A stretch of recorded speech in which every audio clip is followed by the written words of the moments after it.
ये सेशन रहेगा, ऐसी उम्मीद करते हैं। एक बार जोरदार तालियां दर्शकों। संसद के भीतर ये मुद्दे उठा रहे हैं, संसद के बाहर हमारे मंच पे आप आए, शुक्रिया अदा आपका। और प्रिया, अब मंच आपके हवाले करते हैं इस सेशन के लिए।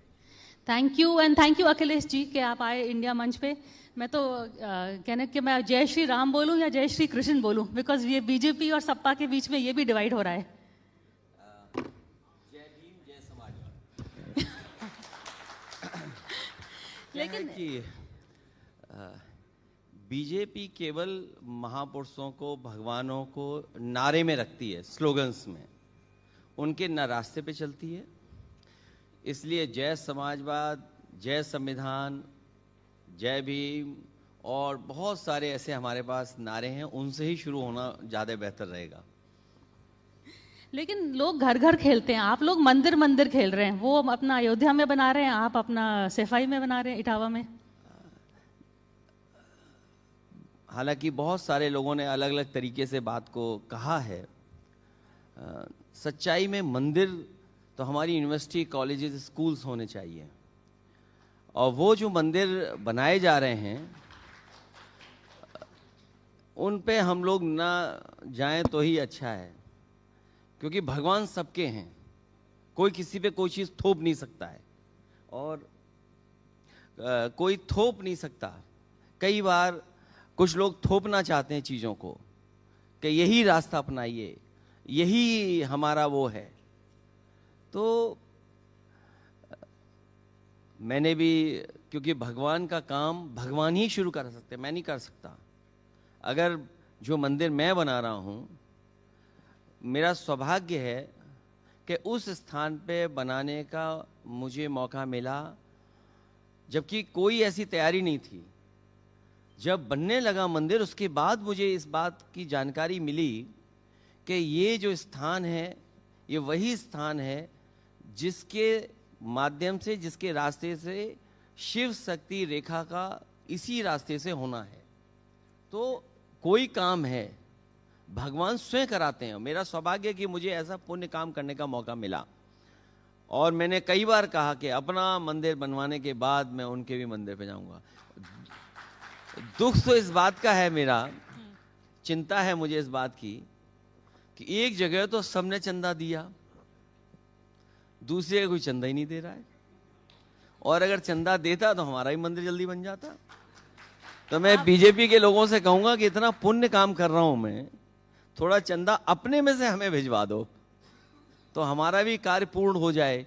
क्योंकि भगवान शिव का मंदिर बन रहा है और समय से बन जाएगा तो भगवान शिव का भी, प्रभु श्री राम जी का भी, दोनों दर्शन एक साथ हम लोग कर पाएंगे। आप तो बीजेपी से कह रहे हैं कि शेयर करें, कांग्रेस भी आपसे शेयर नहीं कर रही है। आपने कहा था इलेक्टोरल बॉन्ड्स के बारे में कि कांग्रेस ले रही है लेकिन आपको बता ही नहीं रही है कहां से मिल रहा है और शेयर नहीं कर रही है। ये राष्ट्रीय पार्टी है, इन पर राष्ट्रीय रास्ते हैं।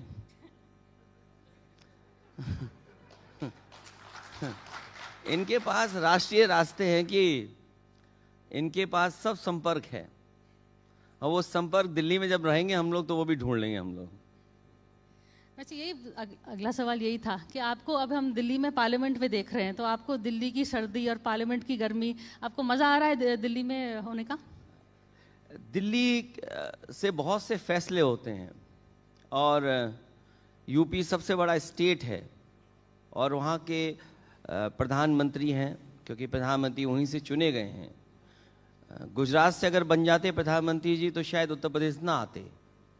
ये उत्तर प्रदेश के लोगों का सौभाग्य हमेशा रहा है कि उन्होंने प्रधानमंत्री कई दिए हैं। तो दिल्ली में प्रधानमंत्री जी यूपी से चुन करके आए हैं, इसलिए यूपी की तमाम बातों को हम लोग रखते हैं। और ऐसे ऐसे सवाल हैं वहाँ के जिसका हम किससे सवाल करें।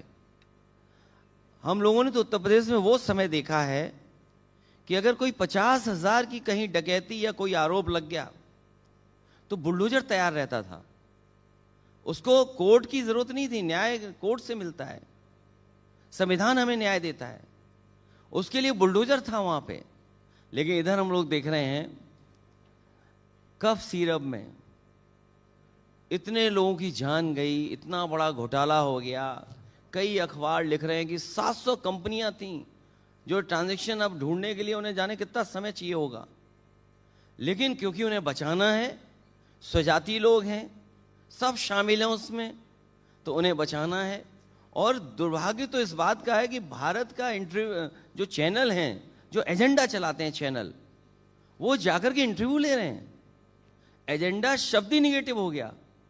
कभी एजेंडा नाम तो नहीं रखा आपने? हाँ, वो कोई मैं और अभी मंच गया था था। जिसमें आप गए थे।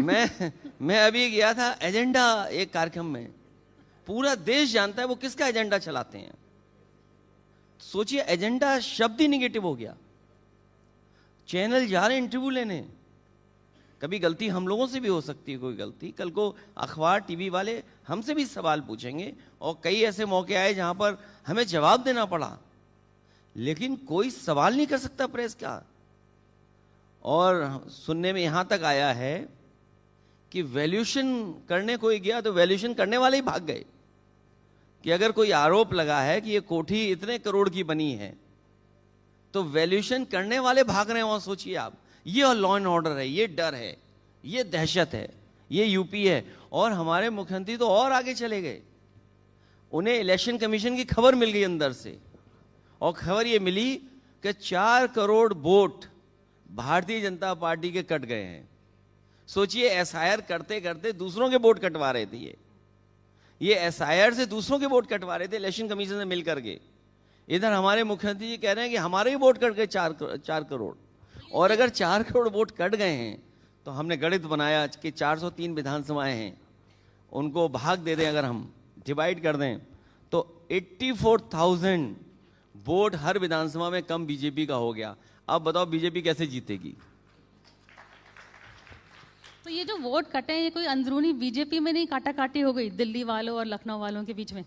नहीं, बीजेपी, सच्चाई तो ये है कि जो दूसरों के लिए गड्ढा खोदते हैं, कभी कभी अपने आप खुद गिर जाते हैं गड्ढे में। ये दूसरों के लिए गड्ढा खोद रहे थे, इस बार बीजेपी खुद गिर गई उसमें। तो अखिलेश यादव का इंटरव्यू करते हैं तो अखिलेश यादव के थोड़े कोड वर्ड्स भी होते हैं, जैसे कि दिल्ली वाले और लखनऊ वाले। आप बताइए, आप किनका जिक्र करते हैं दोनों से? दिल्ली में प्रधानमंत्री होते हैं, लखनऊ में मुख्यमंत्री होते हैं। इसमें क्या डिकोड करना है? और आप मुख्यमंत्री को बाबा मुख्यमंत्री क्यों कहते हैं? आज से संकल्प लेते उन्हें बाबा नहीं कहेंगे, और बाबा के साथ साथ योगी नहीं कहेंगे। जो उनका नाम होगा वही कहेंगे। चलिए, फर्स्ट नेम पर आप सोशलाइज तो करते नहीं है उनके साथ। ये फर्स्ट नेम बेसिस तो सोशल जो दोस्त होते हैं वो करते हैं। आप तो उनके सोशल मित्र हैं नहीं। कब मिले आप सोशली उनसे? नहीं, वो अकेले रहते हैं, कोई मित्र उनका नहीं है। तो उस तरह के कार्यक्रम में किसी को ना बुलाते ना कहीं जाते हैं। पर वो नेताजी को मिलने तो आए थे। नेताजी को मिलने आए थे मुख्यमंत्री। नहीं, वो नेताजी, क्योंकि स्वास्थ्य उनका बेहतर नहीं था उस समय, तो उस समय बहुत सारे लीडर्स मिला करते थे। तो कई बार बीजेपी के लोग वही तस्वीर चलाते कि हम मिले हुए हैं सरकार से। नेताजी तो उनसे रिक्वेस्ट करने भी गए थे एक बार, कि जब सुप्रीम कोर्ट ने उत्तर प्रदेश का एक्ट खत्म कर दिया था, जिसमें मुख्यमंत्री लोगों को घर मिला करते थे, क्योंकि नेताजी का कोई घर लखनऊ में नहीं था, हम लोगों का घर नहीं था लखनऊ में बना हुआ, तो नेताजी रिक्वेस्ट करने गए थे। आप सोचिए, वो मुख्यमंत्री ऐसे थे कि नेताजी के निकलते ही बाहर उन्होंने ऑर्डर कर दिया कि 14 दिन में घर खाली कराना है। तो सोचिए, कोई मुख्यमंत्री ऐसा हो, किसी की सोच ऐसी हो, और कोई क्या उम्मीद करेगा उनसे? आपके जब वो मुख्यमंत्री बने थे और जब आपके मुख्यमंत्री निवास में गए थे, तो उन्होंने तो गंगा जल से धोया। अगर आपकी सरकार आएगी तो आप क्या करेंगे? हालांकि ये आज के समय पर, और उस समय जहाँ सोशल मीडिया इतना एक्टिव है, चीज़ें हर इंसान जानता है, छोटी छोटी बातें भी हर लोगों के पास पहुँच जाती है। हालांकि बीजेपी ने काम अच्छा नहीं किया। उत्तर प्रदेश में कभी ऐसा नहीं हुआ होगा कि कोई मुख्यमंत्री बना और कोई मुख्यमंत्री हटा, और उसके बाद अगर कोई दूसरा मुख्यमंत्री आया तो पूजा पाठ तो कराते हैं, गृह प्रवेश के लिए कुछ काम होते हैं, लेकिन गंगा जल से किसी ने नहीं धुलवाया। हम लोग कभी दूसरों के गलत कामों को हम लोग कभी अपनाएंगे नहीं। ये काम हम लोग नहीं कर सकते। और बीजेपी वाले यहाँ तक नहीं रोके रहे। मैं तो अपने कन्नौज में देखा हूँ उनको। मंदिर के सबसे पुराने पुजारी, सबसे बड़े पुजारी इन बीजेपी के लोगों को मना कर रहे थे गंगा जल से मत धो मंदिर, लेकिन बीजेपी वाले माने ही नहीं, पंडित जी की नहीं मानते, तो ये भगवान क्या मानेंगे? इन्होंने गंगा जल से धुलवाया मंदिर, बताइए, हमारे जाने के बाद। तो इन पर ज़्यादा भरोसा करने की ज़रूरत नहीं है। ये हर चीज़ नकारात्मक ढूंढते हैं, नेगेटिविटी ढूंढते हैं कि नेगेटिव कहाँ है, कहाँ से फियर क्रिएट करें, कहाँ से लोगों को डराएं। पर वो जीत रहे हैं ना फिर भी। अभी भी तो हारे हैं, अब हम लोग जीतना सीख गए, अब हम ही लोग जीतेंगे। तो जो आपने यूपी में दिखाया 24 में 2024 में जैसे कि समाजवादी पार्टी ने बिल्कुल किया, तो ये आपको लगता है कि बाकी अलायंसेस क्यों नहीं कर रही हैं? कोई आपके बीच में कोई कमजोर कड़ी है? अलायंस तभी होते हैं क्योंकि एक दूसरे की मदद के लिए एक दूसरा दल खड़ा हो जाए। अगर सब बराबरी होते, दूसरा दल ताकतवर होता तो अलायंस क्यों करेगा। इस बार हम लोग रास्ता निकालेंगे और कोशिश करेंगे कि अलायंस और मजबूत बनाएं और सवाल सीट का ना रहे, सवाल जीत का रहे। सवाल सीटों का नहीं होगा कि सीट कौन कितनी लड़ेगा क्या है, लेकिन सवाल हमारा जीत का रहेगा। अगर एक भी सीट कोई जीत सकता है तो वही लड़ाया जाएगा। ये हम लोगों ने करके देखा है उत्तर प्रदेश में। पिछले लोकसभा के चुनाव में बहुत सारे साथी हमारे मांग रहे थे टिकट, लेकिन पार्टी और हमारी तरफ से यही कोशिश थी कि वो फैसला लें जो वो जीत जाएं, और उसी का परिणाम ये हुआ कि बीजेपी दूसरे नंबर पे पहुंच गई और अयोध्या भी चुनाव हार गई। इसीलिए आप अवधेश प्रसाद को अपने साथ बिठाते हैं, क्या सिंबॉलिक भी कह रहे हैं कि आप नमक छिड़क रहे हैं बीजेपी के? हाँ, ये बीजेपी वाले बहुत गलत सोचते हैं, हर बात निगेटिव सोचते हैं। वो लोग नकारात्मक लोग हैं। वो लोग, उन्हें मैं इसलिए बैठाता हूँ कि वो हमारी पार्टी के बहुत सीनियर नेता हैं। उसमें थोड़ी गलती कांग्रेस की है, अगर हमें 2 सीट दे देती आगे बैठने वाली तो हमें क्यों किसी के साथ बैठाना पड़ता उन्हें। तो वो गलती हमारी है, वो अंदर हम देख लेंगे क्या करना है भविष्य में। लेकिन हम तो अवधेश जी को आगे बैठाते हैं, लेकिन बीजेपी बताइए अपने प्रभु श्री राम जी को कहाँ बैठाती है। सवाल ये नहीं होना चाहिए कि अवधेश जी कहाँ बैठ रहे हैं, सवाल ये होना चाहिए जिन्हें हम लोगों ने टीवी पे देखा भगवान के रूप में, उन्हें बताओ कहाँ बैठाते हैं। हम अगर देखना चाहें तो भी नहीं देख सकते, ऐसी जगह बैठाते हैं।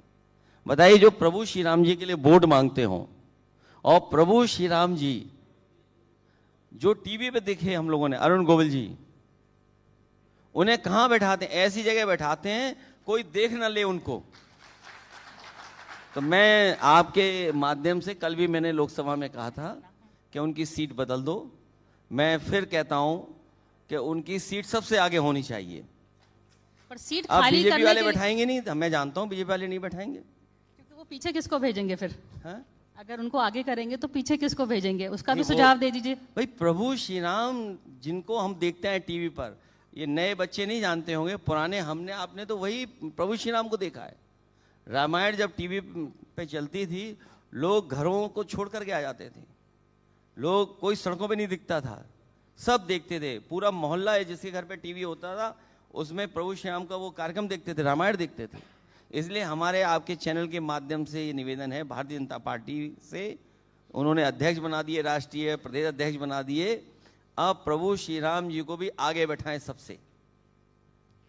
किसको पीछे ले जाना है उनकी मर्जी है, किसको पीछे ले जाना चाहें, तमाम है, उन्हें पीछे ले जा सकते हैं वो लोग। जैसे कि मैं क्यों बताऊं? आप आधा सुझाव दे रहे हैं ना, पूछा दीजिए।